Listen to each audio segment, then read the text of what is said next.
Hi, this is Mary Mock, and this is my attempt to talk about Bedford County, Pennsylvania as being a good community to live in. Here's my county, Bedford, PA. As you can see, it's located on the southern part of Pennsylvania.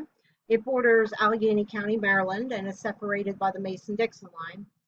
I currently live about 10 miles from the Mason-Dixon line. However, I grew up in another part of Bedford County called Pleasantville, which is about 30 to 40 miles from my home now. I grew up on an old farm, family heritage. It's been documented to be in my family for at least 200 years. I still live in a very rural part of the county. However, I now rent a small homestead off of a retired farmer. As you can see, here's a few facts from Bedford County. The county was established in March of 1771 when it was separated from a part of Cumberland County. The land was developed into farms with woodlands and was developed as a trading center on the way to Pittsburgh and other western parts of Pennsylvania. It's said that in 1794, President George Washington came to the county in response to the Whiskey Rebellion. With a population of a little under 50,000, Bedford County remains a largely agricultural area.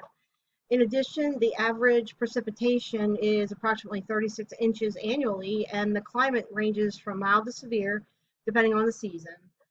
From experience, winters can be a struggle with a lot of snowfall, and in the summer, months often bring temperatures of 90 or above, especially in August. The geography of Bedford County, the land area is 1.015 square miles. The water area is 2.98 square miles. It's nestled in the foothills of the Allegheny Mountains of southern Pennsylvania. Bedford County is located less than 3 hours from Baltimore, Washington, Pittsburgh, and Philly. The county's transportation network includes more interstate highway miles than any other county in central Pennsylvania. Rural, small towns and communities are networked by farm fields, streams, and highways to form the groundwork of Bedford County. It was established in 1771 from parts of Cumberland County and was named for the fort that tamed the area for the settlers to follow. Some population specifics. The population density is 49 people per square mile. Cost of living index is 89.8. 22.4% are manufacturing, 15.8% education, health, and social services, and 12.8% are retail trade for employment in the county. The median resident age is 39.5 years. The average household size is 2.5 people, and the median household income is $50,509, which actually surprised me. The primary political affiliation is Republican. Demographically speaking, 49.8% are male of the population of Bedford. Female accounts for 50.3%.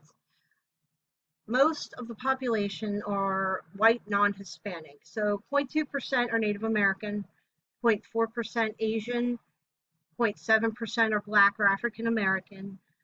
Those who identify as two or more races are 1%. And of course, white population is a whopping 97.6% out of a total of 49,984, and that's from 2020, according to the U.S. Census Bureau. The age proportions are not surprising to me. 23.4% are 65 years or older, 4.9% for under 5 years old, and anyone under 18 years, it's 19.1%. Next couple slides are my attempt to illustrate the quality of life in the Bedford community. I did a little comparison between the county and the state poverty levels. The median household income here is $50,509, as I said. Per capita income in 12 months in 2019 at least was $26,078. The 12.5% persons in poverty was surprising to me for Bedford County because the state level is 12%. So we're actually doing a little bit worse than Pennsylvania. When I did the research for religious affiliations, I wasn't surprised at all to find everyone was predominantly Christian. Catholics are 4.11%, Methodists 7.72%, other Christians 18.41%. There are no identified Jewish, Islamic traditions, religions here, and only a 0.01% for Eastern. The education system seems to be fairly decent. The high school graduate or higher is at 87.9%.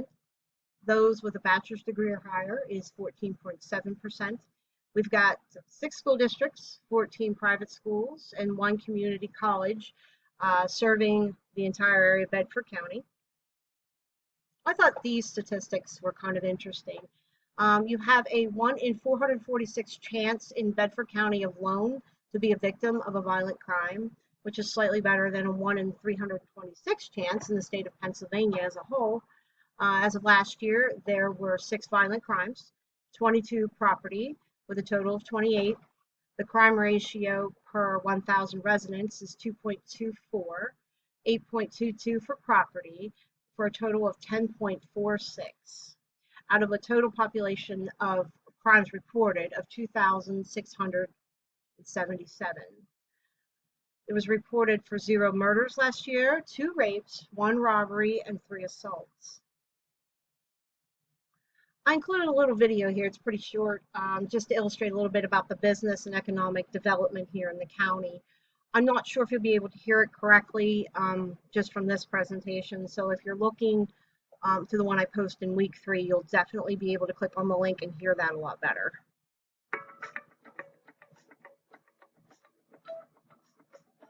Looking to start or expand your business?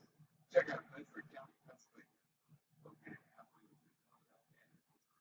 Your business will be perfectly positioned for success. Manufacturing is an important part of our economy. Some of our largest employers, Walmart Associates Incorporated, New Enterprise Solar Company,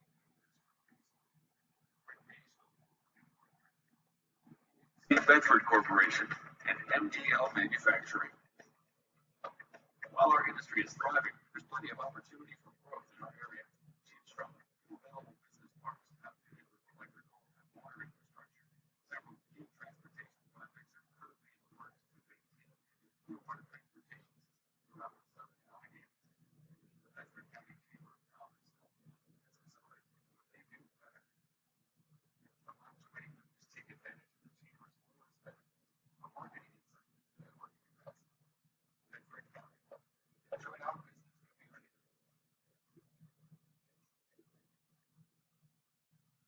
In addition to the video, I'm not sure of the quality, but these are some of the manufacturing companies in our area. Coral Building Systems, JLG, they build lifts and booms. Creative Pultrusions and Bedford Reinforced Plastics, they make pultruded fiberglass products. We've got Rockland Manufacturing and MDL Manufacturing. In addition to the manufacturing industry, we have agriculture and hospitality. We have the Bedford Farmers Market every Wednesday during the summer months at the Bedford Square. The Great Bedford County Fair happens every August. We have this downtown on the farm. It's sort of a community event with adult beverages and food, and good time is had by all. There's music. The Bedford Tavern has very good food, especially seafood.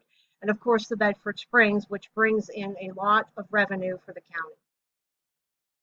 Other community institutions worth mentioning, the Bedford County Courthouse, which is a shameless plug I'm making because I work there, the UPMC Bedford Memorial, the Allegheny College of Maryland Bedford campus, and the Bedford County Technical Center, which is a VOTEC center for all the kids in Bedford County in the high schools.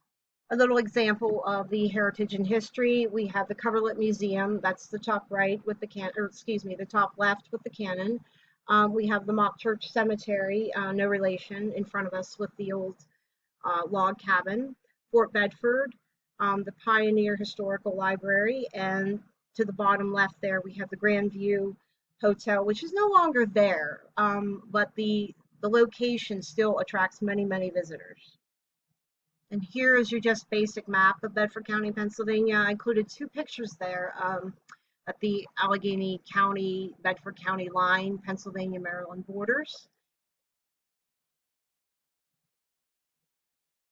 Now that all that's out of the way, what makes Bedford County a good community? With reference to our reading, Seeking a Good Community, I made a list here of what Bedford County is specifically tailored to making it a good community. It has adequately funded educational institutions, opportunities for furthering education, institutions promoting and celebrating the county's history and evolution. We have a shared and common goals for economic development and maintenance. Judicial system is located in a central area. There's shared interests between groups and club meetings. The county allows for freedom of expression. It has clear policies and expectations. Elected officials have communal values and goals. There are available and local mental health and medical services. The county nurtures economic stability and progression and maintains access to goods and services. The county addresses members' concerns with sensitivity. It provides safety from crime, pollution, environmental factors. The county is inclusive and outward focused. Community events invite other communities to join, even out of state, and there is a relatively low crime rate. So if any of you are interested, here's my references, and thanks a lot for listening.